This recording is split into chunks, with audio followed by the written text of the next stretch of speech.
आईने हिंदी के एक नए एपिसोड में आपका स्वागत है। इस वीडियो की शुरुआत करने वाले हैं भारतीय नौसेना को लेकर आई एक बड़ी अपडेट से।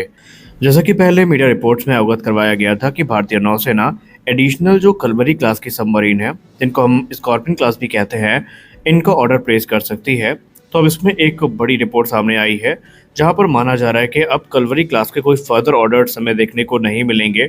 यानी स्कॉर्पियन क्लास की सबमरीन के जो फर्दर ऑर्डर्स हैं वो अब देखने को नहीं मिलेंगे, बल्कि इसके जगह भारतीय नौसेना अब तकरीबन 9 P-75I का जो सबमरीन प्रोग्राम है यहाँ पर उसको खरीद सकती है। यानी P-75I प्रोग्राम के अंतर्गत 9 सबमरीन्स के ऑर्डर्स दिए जा सकते हैं। हालांकि इसके कारणों का व्याख्यान अभी तक नहीं किया गया है, लेकिन माना जा रहा है कि भारतीय नौसेना भविष्य के हिसाब से अपने आप को तैयार कर रही है और जो ज़्यादा टेक्नोलॉजिकल एडवांस इक्विपमेंट्स हैं और सिस्टम है उन्हीं पर ध्यान दिया जा रहा है।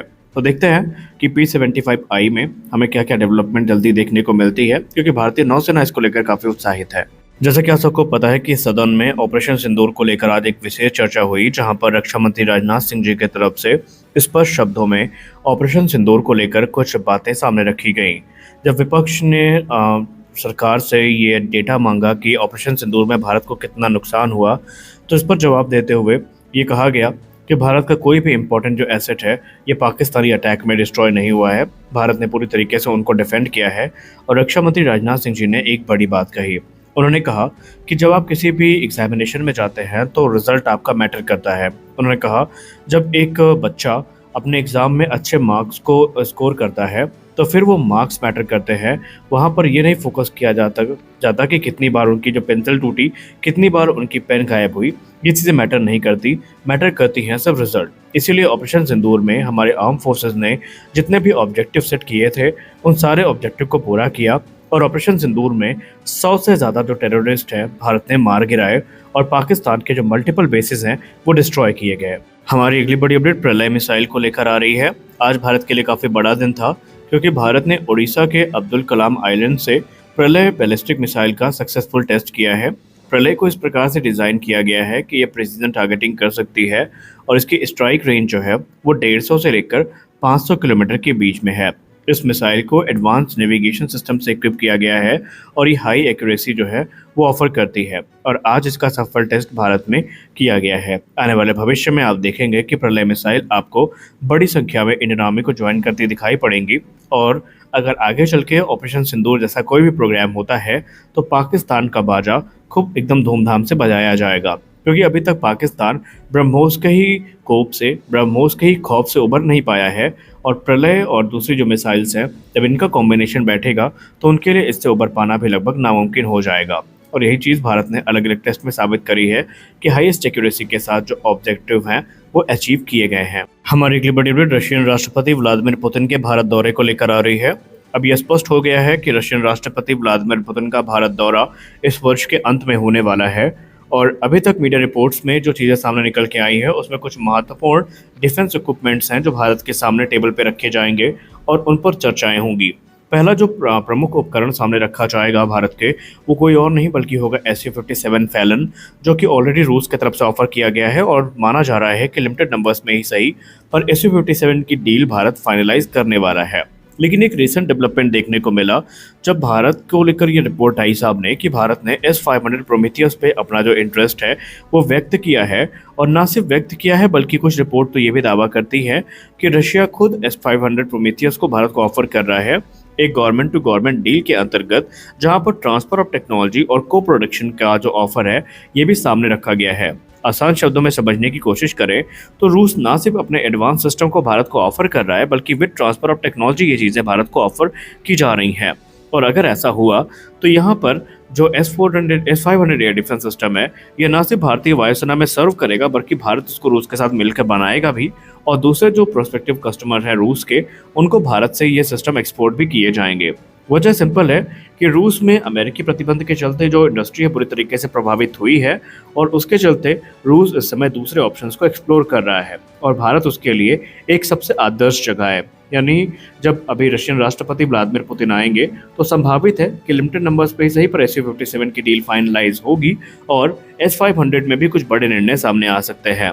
S-500 को बेसिकली रशिया की अल्माज एनटी की तरफ से विकसित किया गया है और ये state of the art missile defence system है। आप इसको S-400 का सक्सेसर भी कह सकते हैं।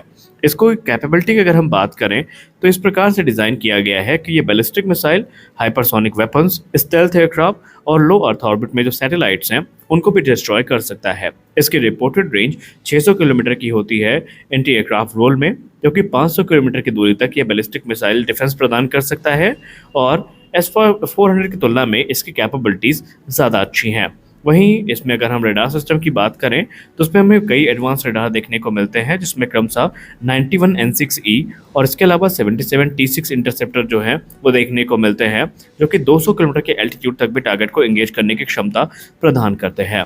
एक्सपर्ट्स मानते हैं कि अगर भारत इस सिस्टम को लेता है तो आने वाले भविष्य में चाइनीज थ्रेट, जिसमें J-35, J-20 और दूसरे जो प्लेटफॉर्म शामिल हैं वो भारत की नज़र पर होंगे और S-400 को ये कॉम्प्लीमेंट करने का काम करेगा और भारत को एक अभेद्य सुरक्षा कवच प्रदान करेगा।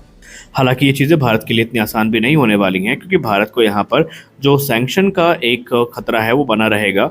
आपको याद होगा जब 2020 में डील फाइनलाइज हुई थी तो उस दौरान भी काटसा सैंक्शन की तलवार लटकी थी, लेकिन उस समय भारत किसी तरह बच गया था। लेकिन इस बार भारत के लिए बचना थोड़ा मुश्किल भी होने वाला है। हमारे अगली बड़ी अपडेट MRFA को लेकर आ रही है। इस समय फ्रेंच मीडिया और इंडियन मीडिया में MRFA को लेकर चर्चाएं तेज हैं कि भारतीय वायुसेना 114 फाइटर्स के प्रोक्योरमेंट का जो प्रपोजल है उसको आगे बढ़ा रही है, जिसके अंतर्गत भारतीय वायुसेना इन फाइटर्स का निर्माण भारत में ही कर सकती है। लेकिन इसकी सच्चाई क्या है, रियलिटी क्या है?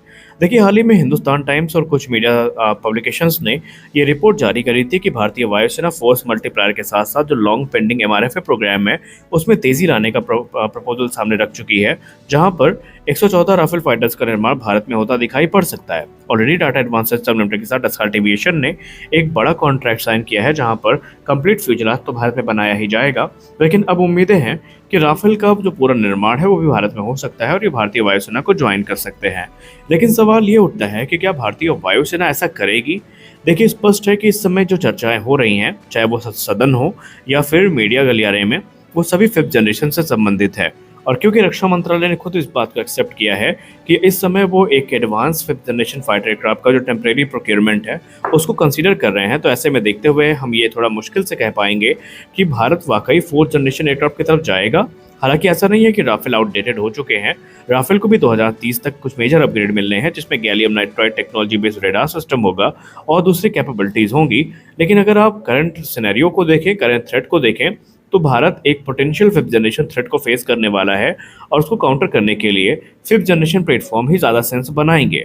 तो ऐसे में अगर MRFA होता है तो हम आशा करेंगे MRFA में हमें 5th जनरेशन फाइटर्स देखने को मिले, ना कि हमें 4.5 जनरेशन के राफेल देखने को मिले। हालांकि इसको लेकर लोगों के मत जो हैं वो अलग अलग हो सकते हैं। आप बताइए, MRFA अगर होता है तो आप किसको देखना चाहेंगे, एक 4.5 जनरेशन एयरक्राफ्ट को या 5th जन SU-57 जैसे प्लेटफॉर्म को? कमेंट सेक्शन में ज़रूर बताएं। तो इस वीडियो में बस इतना ही। मिलते हैं अगले वीडियो में कुछ और अपडेट्स के साथ। तब तक के लिए जय हिंद।